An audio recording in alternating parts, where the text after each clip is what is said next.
അസ്സലാമു അലൈക്കും dear friends. ഇന്നത്തെ നമ്മുടെ സ്പെഷ്യൽ നിങ്ങൾ ആരും ഇതുവരെയും ട്രൈ ചെയ്ത് നോക്കിയിട്ടില്ലാത്ത ഒരു അടിപൊളി വെറൈറ്റി റെസിപ്പിയാണ്. നമ്മുടെ ഈ വീഡിയോ കണ്ടുകൊണ്ടിരിക്കുന്ന സമയത്ത് നിങ്ങൾക്ക് ഇഷ്ടപ്പെടുകയാണെങ്കിൽ ഒന്ന് ലൈക്ക് ചെയ്തേക്കണേ. അതുപോലെ തന്നെ നമ്മുടെ ഈ ചാനൽ ആദ്യമായിട്ട് കാണുന്നവരും ഇതുവരെയും സബ്സ്ക്രൈബ് ചെയ്യാത്തവരും പ്ലീസ് ഒന്ന് സബ്സ്ക്രൈബ് ചെയ്തേക്കണേ. ഞാനിടുന്ന വീഡിയോസ് ഉടനടി കിട്ടുന്നതിനായി സബ്സ്ക്രൈബ് ബട്ടന്റെ തൊട്ടടുത്ത് കാണുന്ന ബെല്ലൈക്കൺ കൂടി ക്ലിക്ക് ചെയ്തിട്ട് ഓൾ എന്ന ഓപ്ഷൻ എനേബിൾ ചെയ്യാനും മറക്കല്ലേ. ഇതിനായിട്ട് ഒരു ബൗളിലേക്ക് 250 ml കപ്പിന് കപ്പ് ചെറുപയർ ഇട്ട് കൊടുക്കാം. ഇപ്പോൾ ഗ്ലാസിൻ്റെ അളവിലാണെന്നുണ്ടെങ്കിൽ ഒരു ഗ്ലാസ് ചെറുപയർ എടുക്കാം. ഇനി ഈ ചെറുപയർ നല്ലതുപോലെ ഒന്ന് കഴുകി വൃത്തിയാക്കി എടുക്കാം. ഇനി നമ്മൾ കഴുകി വൃത്തിയാക്കി എടുത്ത ചെറുപയർ ഒരു കുക്കറിലേക്ക് മാറ്റാം. വേണമെന്നുണ്ടെങ്കിൽ ഇത് കുതിർത്തിട്ട് വേണമെങ്കിലും എടുക്കാം. ഞാനിപ്പോൾ കുതിർക്കാതെ പെട്ടെന്ന് റെഡിയാക്കി എടുക്കാൻ പറ്റുന്ന രീതിയിലാണ് കാണിക്കുന്നത്. ഇനി ഇതിലേക്ക് 2 തക്കാളി വെച്ച് കൊടുക്കാം, 2 പച്ചമുളക് ചേർക്കാം, 5 അല്ലി വെളുത്തുള്ളി ചേർക്കാം. ഇനി ഇതിലേക്ക് 1 ഇഞ്ച് വലിപ്പത്തിലുള്ള ഇഞ്ചി 2ആയിട്ട് ഒന്ന് മുറിച്ചതാണ്, അതും കൂടി ചേർക്കാം. പിന്നെ ഒരു മീഡിയം സൈസ് സവാളയും കൂടി ചേർത്ത് കൊടുക്കാം. ഇനി ഇതുപോലത്തെ ഒരു ബേ ലീഫ് ഉണ്ടെന്നുണ്ടെങ്കിൽ ചേർത്ത് കൊടുക്കാം, നല്ലൊരു മണവും ടേസ്റ്റും ഒക്കെ കിട്ടും.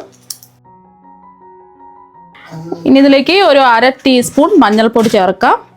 ഇനി കുറച്ച് ഉപ്പ് ചേർത്ത് കൊടുക്കാം. ഒരു 1/2 ടീസ്പൂൺ ഉപ്പാണ് ചേർത്ത് കൊടുക്കുന്നത്. ലാസ്റ്റിൽ നോക്കിയിട്ട് ഉപ്പ് കുറവുള്ളത് ചേർത്ത് കൊടുത്താൽ മതി. ഇനി ചെറുപയർ വേവിച്ചെടുക്കുന്നതിന് ആവശ്യമായിട്ടുള്ള വെള്ളം ഒഴിച്ചു കൊടുക്കാം. ഞാനിപ്പോൾ 1 കപ്പ് ചെറുപയറിന് ഒരു 3 കപ്പ് വെള്ളമാണ് ഒഴിച്ചു കൊടുക്കുന്നത്. ഏത് കപ്പിലാണോ നിങ്ങൾ ചെറുപയർ അളന്നെടുക്കുന്നത് ആ ഒരു കപ്പിൽ തന്നെ 3 കപ്പ് വെള്ളം ഒഴിച്ചു കൊടുക്കുക.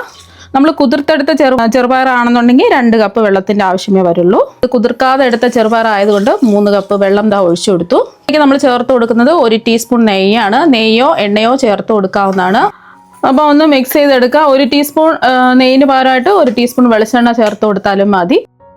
ഇനി കുക്കർ മൂടി വെച്ച് മീഡിയം ഫ്ലെയിമിൽ 4 വിസിൽ കേൾക്കുന്നവരെ ഇതൊന്ന് കുക്ക് ചെയ്തെടുക്കാം. കുതിർത്തെടുത്ത ചെറുപയറാണെന്നുണ്ടെങ്കിൽ ഒരു 2 വിസിലൊക്കെ കേട്ടാൽ മതിയാവും. അപ്പം 4 വിസിൽ കേട്ടതിന് ശേഷം ഫ്ലെയിം ഓഫാക്കി കൊടുത്തു. ഇതിൻ്റെ ആവിയെല്ലാം മാറിയിട്ടുണ്ട്. ഇനി നമുക്കിതൊന്ന് തുറന്ന് നോക്കാം. ഇതാ പയറെല്ലാം നല്ലതുപോലെ വെന്തിട്ടുണ്ട്. നമ്മൾ ഇതിലിട്ട് കൊടുത്ത തക്കാളി എടുത്ത് മാറ്റാം.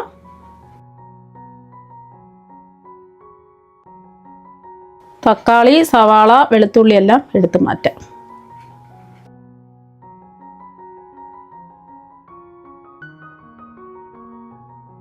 അപ്പം നമ്മൾ ഇട്ട് കൊടുത്ത വെളുത്തുള്ളിയൊക്കെ എടുത്ത് മാറ്റാം. ഇതിൽ ചേർത്ത് കൊടുത്ത തക്കാളി, വെളുത്തുള്ളി, പച്ചമുളക്, ബേ ലീഫ്, അതുപോലെ തന്നെ സവാള എല്ലാം എടുത്ത് മാറ്റിയിട്ടുണ്ട്. നന്നായിട്ട് ഇത് വെന്ത് വന്നിട്ടുണ്ട്. നമ്മൾ ഒഴിച്ചു കൊടുത്ത വെള്ളമെല്ലാം കറക്റ്റാണ്. ഇനി ഇത് നമുക്ക് മാറ്റി വെക്കാം. നമ്മൾ വേവിച്ചെടുത്ത തക്കാളി, സവാള, തുള്ളി, പച്ചമുളക്, ഇഞ്ചി എല്ലാം ചൂട് മാറിയിട്ട് ഒരു മിക്സിയുടെ ജാറിലേക്ക് മാറ്റാം. ഇനി ഇത് വെള്ളമൊന്നും ഒഴിക്കേണ്ട ആവശ്യമൊന്നുമില്ല, നല്ലതുപോലെ ഒന്ന് അരച്ചെടുക്കാം. എല്ലാം ഒന്ന് അരച്ചെടുത്തിട്ടുണ്ട്. തക്കാളി അരച്ചെടുക്കുന്ന സമയത്ത് നമ്മൾ അതിൻ്റെ തൊലി മാറ്റിയിട്ട് ഇതുപോലെ ഒന്ന് അരച്ചെടുക്കുക. ഒട്ടും വെള്ളം ചേർക്കാതെയാണ് അരച്ചെടുത്തിട്ടുള്ളത്. ഇതിവിടെ ഇരിക്കട്ടെ. അപ്പം ഞാൻ ഒരു മൺചട്ടി ചൂടാക്കാൻ വെച്ചിട്ടുണ്ട്. ഇതിലേക്ക് 1 ടീസ്പൂൺ നെയ്യ് ഒഴിച്ച് ഒന്ന് ചൂടാക്കി എടുക്കാം. അപ്പം നെയ്യിന് പകരമായിട്ട് നിങ്ങൾക്ക് എണ്ണ വേണമെങ്കിലും എടുക്കാവുന്നതാണ്. നെയ്യിൽ ചെയ്തിട്ടെടുക്കുമ്പോഴാണ് പ്രത്യേക ടേസ്റ്റും മണവും ഒക്കെ കിട്ടുന്നത്. അപ്പം നെയ്യ് ഒന്ന് ചൂടായിട്ടുണ്ട്. ഇതിലേക്ക് 2 ഏലക്ക, 3 ഗ്രാമ്പു, ചെറിയൊരു കഷ്ണം പട്ട ഇട്ട് ഒന്ന് മൂപ്പിച്ചെടുക്കാം. അപ്പം ഏലക്കയും അതുപോലെ ഗ്രാമ്പൂവും കറുകപ്പട്ടയും ഒന്ന് മൂത്ത് വരുന്ന സമയത്ത് ഇപ്പം മൂത്ത് നല്ലൊരു മണം വരുന്നുണ്ട്. ഇനി ഇതിലേക്ക് 1 ടീസ്പൂൺ മുളക് പൊടി ചേർത്ത് കൊടുക്കാം. ഞാനിപ്പോൾ കാശ്മീരി മുളക് പൊടിയാണ് എടുത്തിട്ടുള്ളത്. സാധാരണ എരിവുള്ള മുളക് പൊടിയാണെന്നുണ്ടെങ്കിൽ 1/2 ടീസ്പൂൺ എടുത്താൽ മതി. ഇനി ഇതിലേക്ക് നമ്മൾ ചേർത്ത് കൊടുക്കുന്നത് മല്ലിപ്പൊടിയാണ്.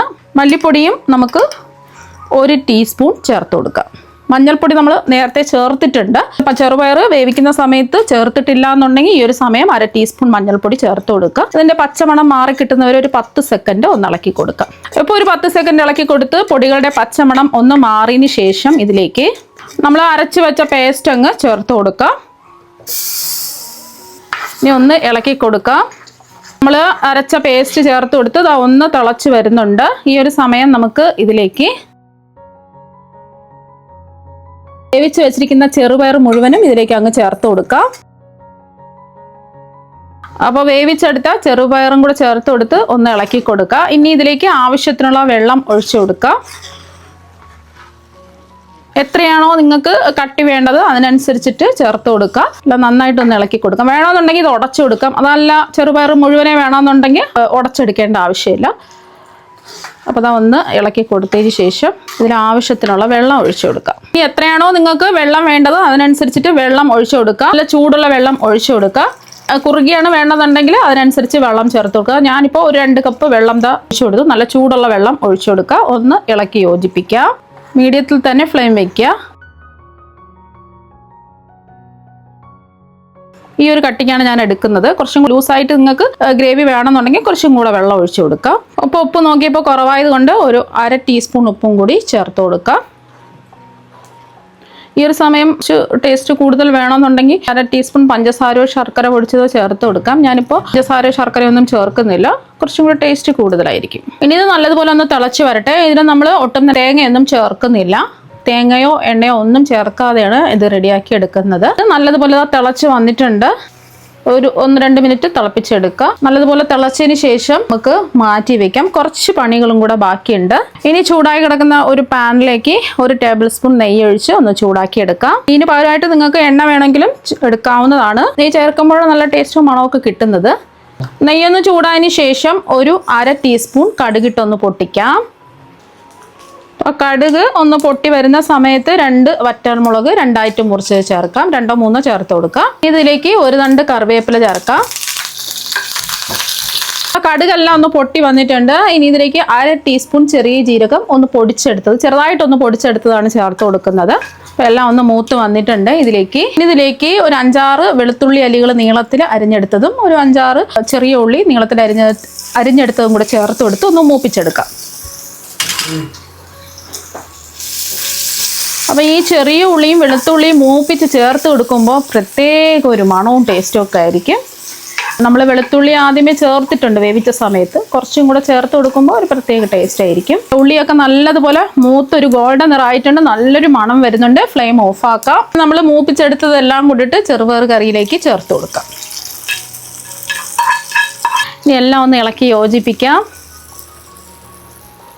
അടിപൊളി ടേസ്റ്റാണ്. നമ്മൾ തേങ്ങ ചേർക്കേണ്ട ആവശ്യമില്ല. ഇതിൽ ചോറിൻ്റെ കൂടെയും കഴിക്കാം, ബ്രേക്ക്ഫാസ്റ്റിൻ്റെ കൂടെയും കഴിക്കാവുന്നതാണ്. ഇതിൽ നിങ്ങൾക്ക് വേണമെന്നുണ്ടെങ്കിൽ മാത്രം കുറച്ച് മല്ലിയില ചേർത്ത് കൊടുക്കാവുന്നതാണ്. ഞാനിപ്പോൾ കുറച്ച് മല്ലിയില എനിക്ക് ഇഷ്ടമായതുകൊണ്ട് കുറച്ച് ചേർക്കുകയാണേ.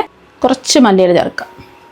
മല്ലിയിലയും കൂടെ ചേർത്ത് കൊടുത്ത് ഒന്ന് ഇളക്കി യോജിപ്പിക്കുക. അപ്പോൾ വളരെ പെട്ടെന്ന് റെഡിയാക്കി എടുക്കാൻ പറ്റുന്ന, ഒരു തുള്ളി എണ്ണയോ തേങ്ങയോ ചേർക്കാതെ വളരെ പെട്ടെന്ന് റെഡിയാക്കി എടുക്കാൻ പറ്റുന്ന ചെറുപയർ വെച്ചിട്ടുള്ള മസാലക്കറി ഇതെവിടെ റെഡി ആയിട്ടുണ്ട്. അപ്പോൾ നിങ്ങൾ എന്തായാലും ഇതുപോലെ ഒരു പ്രാവശ്യം ഒന്ന് ട്രൈ ചെയ്ത് നോക്കുക. തീർച്ചയായും നിങ്ങൾക്ക് എല്ലാവർക്കും ഒരുപാട് ഇഷ്ടമാകും. അപ്പോൾ നമുക്ക് മറ്റു വെറൈറ്റി വീഡിയോ ആയിട്ട് വീണ്ടും കാണാം. താങ്ക്